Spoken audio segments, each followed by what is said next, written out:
Por último, ahora que ya hemos visto el concepto de integral, vamos a presentar lo que es la integral indefinida, que en definitiva es una nueva forma de llamar a las antiderivadas, ¿sí? Entonces, vamos a decir que la integral indefinida o primitiva o antiderivada, ¿sí? va a ser todo lo mismo ahora, estará dada por esta expresión, la integral, pero sin extremos de integración, o sea, sin bordes de integración, integral indefinida de f de x diferencial x, y eso es igual a la antiderivada general de la función f minúscula. Entonces, ¿esto para qué es? Es solamente por conveniencia, para simplificar la notación, para no seguir usando esta f mayúscula, que es de gusto utilizarla. Entonces, directamente vamos a decir que cuando nosotros calculamos esto que está acá, integral, sin nada, o sea, integral indefinida y sin bordes de integración de f de x, queremos decir que estamos calculando una antiderivada de f minúscula, ¿sí? Directamente, vamos a prescindir por completo de utilizar esta notación de f mayúscula, porque es agregar una letra más y no tiene sentido, porque esto representa lo mismo. Entonces, integral indefinida de f minúscula diferencial x implica calcular la antiderivada de f minúscula.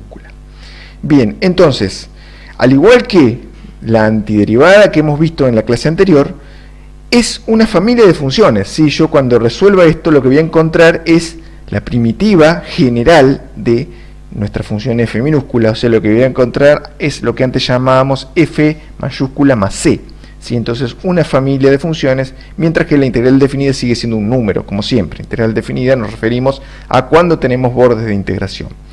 Entonces, la relación entre la integral definida y la integral indefinida está dada por esta igualdad, o sea, la integral definida de una función es igual a la integral indefinida evaluada entre a y b, o sea, esto es calcular la primitiva, calcular la antiderivada, y luego si la evaluamos entre a y b, lo que vamos a obtener es este resultado, por supuesto. Entonces, por ejemplo, si calculamos la integral indefinida de 1 sobre x diferencial x, lo que nos está diciendo esto es que calculemos la primitiva general o la antiderivada general.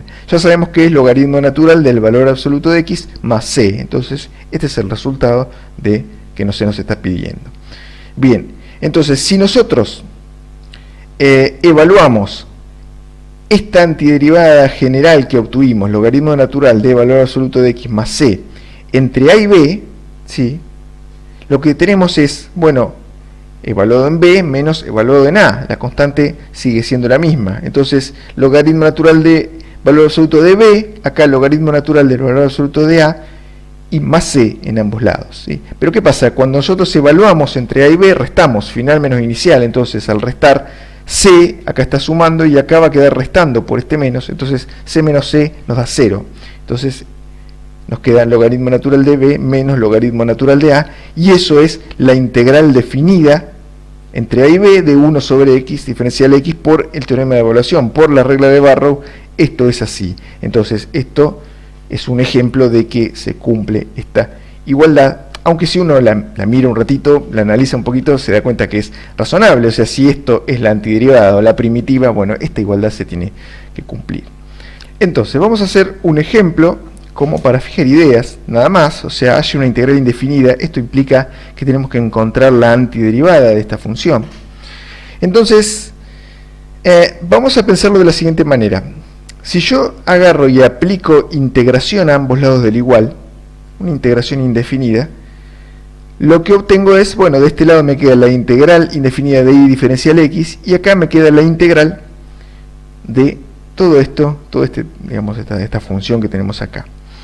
Entonces, esto es más correcto, más preciso desde el punto de vista matemático, pensando en que la integral es un límite, ¿sí? Nosotros definimos la integral como el límite de la suma de Riemann cuando n tiende a infinito. Entonces, uno puede aplicar integración a ambos lados del igual para resolver, ¿sí? Es totalmente válido porque la propiedad del límite dice que así es. Lo mismo que hacíamos cuando derivábamos ambos lados del igual. Entonces, esta forma de obtener una primitiva es más consistente desde el punto de vista matemático que utilizar esta notación f mayúscula que ahora va a quedar obsoleta.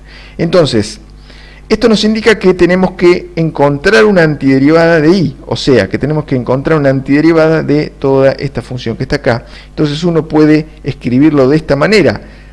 También pensando en propiedades de límite y en propiedades de integración, uno puede separar la integral en dos, porque la integral, al igual que el límite, distribuye la suma algebraica, y entonces también podemos sacar escalares y obtener primitivas solamente de funciones conocidas o de funciones sencillas. Entonces, vean lo que hicimos acá, dividimos en 2 la integral, luego sacamos el 10 afuera de la integral y acá sacamos este 2 afuera de la integral y nos quedan las primitivas de x a la cuarta secante cuadrado, que esta es x a la 5 sobre 5 y esta es tangente, ¿sí? Entonces x a la 5 sobre 5 menos 2 tangente de x más c, por supuesto, es integrar de manera indefinida, nos da una constante. Si uno quisiera evaluarlo entre dos extremos, ahí sí, la constante se anula, ¿sí? Y nosotros, como vimos en el ejemplo del logaritmo, y entonces nosotros podemos obtener un resultado numérico.